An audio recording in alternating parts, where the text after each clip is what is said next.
Programming mindset চ্যানেলের পক্ষ থেকে স্বাগতম জানাচ্ছি। আমি আরিফুল ইসলাম। আশা করি আপনারা এই চ্যানেলের সাথেই আছেন এবং নিয়মিত ভিডিও দেখতেছেন। কিছু ব্যক্তিগত কাজ এবং প্রজেক্টের কারণে আমি ভিডিও দেওয়া অফ করে রেখেছিলাম কিছুদিন, এজন্য অবশ্যই আপনাদের কাছে ক্ষমা চেয়ে নিচ্ছি। আজকে আমরা পিএইচপি সেশন নিয়ে কথা বলবো।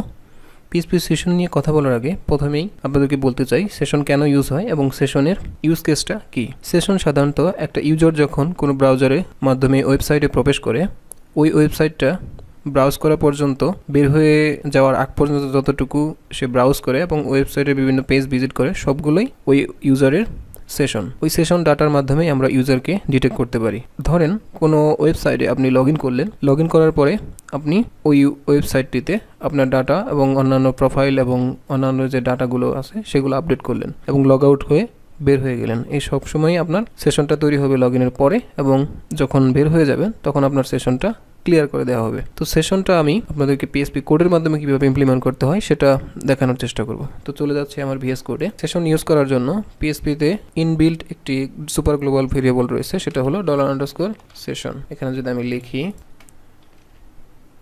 অবশ্যই এটা পিএইচপি ট্যাগের ভিতরে দিতে হবে,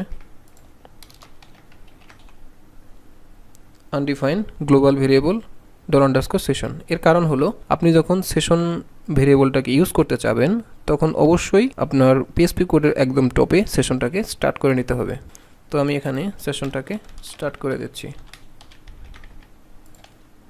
দেখুন এখন এই এররটা কিন্তু চলে গেছে। এখন যাতে আমি এই লাইনটাকে ডুপ্লিকেট করি তাহলে একটি এরর জেনারেট করবে, কেননা আমি প্রথম লাইনে সেশন স্টার্ট করেছি এবং দ্বিতীয় লাইনে স্টার্ট করেছি। প্রথম লাইনে স্টার্ট হওয়ার পরেও আমরা যখন দ্বিতীয় লাইনে স্টার্ট করতে গিয়েছি তখনই আমাদেরকে একটি এরর বা ওয়ার্নিং এখানে শো করেছে।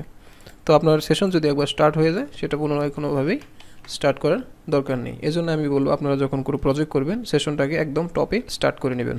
এখন যদি আমি আমার এই $_সেশনটাকে প্রিন্টার করে আপনাদেরকে দেখাই তাহলে দেখতে পারবো এটা একটা এমটি অ্যারে। এখন যদি আমি এখানে $_সেশনের মধ্যে নেম ইকুয়াল টু মাইন্ডসেট, এই সেশন অ্যারেটির মধ্যে একটি কি নামের মাধ্যমে আমি একটি ভ্যালু এখানে অ্যাসাইন করলাম, প্রোগ্রামিং মাইন্ডসেট। এখন যদি আমি রিফ্রেশ দিই, দেখেন এখানে একটি ভ্যালু অ্যাসাইন হয়ে গেছে। আমি যদি এখানে ডুপ্লিকেট করে এখানে দিয়ে দিই টাইপ ইউটিউব চ্যানেল, যদি এখানে রিফ্রেশ দিই দেখেন এখানে দুইটা কি এর মাধ্যমে ভ্যালু অ্যাসাইন হয়েছে। এখন যদি আমি এখানে এটা তুলে দিই, অর্থাৎ কমেন্ট করে রাখি, তাহলে কিন্তু আমার অ্যারেতে ডাটাটা থেকে যাচ্ছে, কেননা আমরা সেশনের মধ্যে একটা ডাটা অলরেডি সেভ করে ফেলেছি, অর্থাৎ দুইটা কি এর মাধ্যমে কিছু ডাটা আমরা সেশনে দিয়ে দিয়েছি। এটা যতক্ষণ পর্যন্ত আমরা এখান থেকে ক্লিয়ার না করব ততক্ষণ পর্যন্ত আমাদের ব্রাউজারে থেকে যাবে। আমি যখন এখান থেকে সেশনটাকে ক্লিয়ার করে দেব, দেখেন এখান থেকে চলে গিয়েছে। ঠিক একইভাবে আমি যদি এখানে এই লিঙ্কটাকে ইনকগনিটো মোড নিয়ে, এখানে সেশন আমার অ্যাসাইন হয়ে গেছে, আমি যদি এখানে কমেন্ট করে রাখি তাহলে দেখতে পারবো আমার সেশনটা কিন্তু রয়ে গেছে, কিন্তু ফ্রন্ট এন্ডে কিন্তু সেশন এখন আর নেই। এই দুইটা ব্রাউজার অর্থাৎ ইনকগনিটো মোড এবং নর্মাল মোডে এখানে আমাদের সেশন কোনো অ্যাসাইন হয়নি, এখানে অ্যারেটা ফাঁকা রয়েছে। এখানে সেশন অ্যাসাইন হওয়ার পরে আমরা ভ্যালুটা পাচ্ছি, যেহেতু আমরা এখনও সেশনটাকে ক্লিয়ার করিনি। তো আমরা চাচ্ছি এই সেশনটাকে, এই নেম যে সেশনটা আছে এটাকে আমরা আনসেট করে দেব। তাহলে আনসেট ফাংশন আমরা ইউজ করব।